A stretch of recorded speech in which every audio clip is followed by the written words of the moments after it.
So I was watching in Texas, and it's like, oh yeah, Kelvin, the guy at absolute temperature. I'm like, yeah, but he doesn't do any quantum. Okay, you know what? Give me a second here. That's not in any aspect or way like what truly is temperature.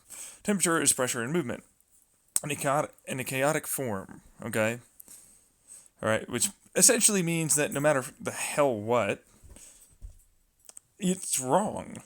But you know what you can do?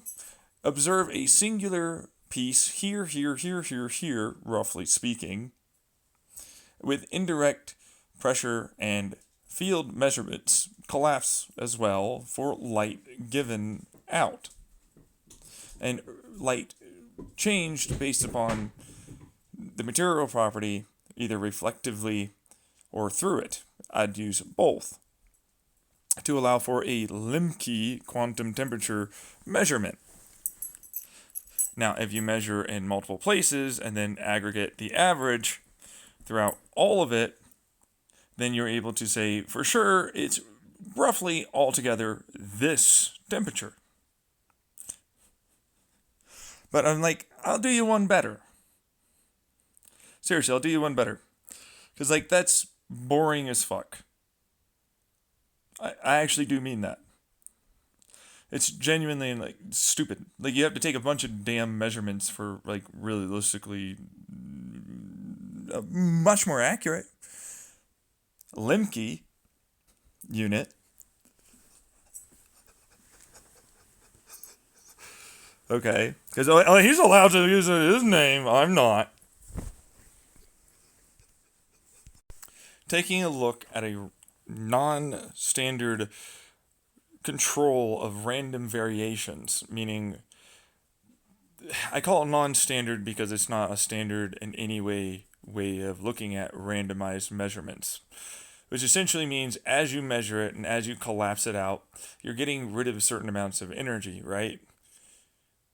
Okay, so a non-standard means that essentially what you're really going to be doing, instead of using light, fields, or any of the rest of it, you take up a volumetric quantum foam measurement, utilizing light and bending and change because there's a given quantum informational pressure that's exerted outwards for given noise data around it, which influences itself based upon the thermal properties of the given whatever it is, which means I don't ever have to touch it.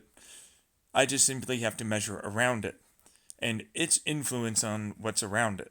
Kind of like a LIGO gravitation, but instead I'd be using quantum foam and noise and nothingness datas that present themselves over a given time to allow for a Lemke temperature measurement.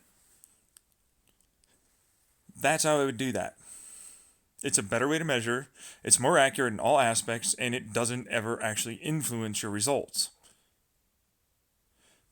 It can even be worked out inwards as a sensor detector as to what is and could possibly be going on based upon the type of radiation signatures we are seeing, which would be foam thermal radiation and vacuum propagation, as you can control around it more or less close enough.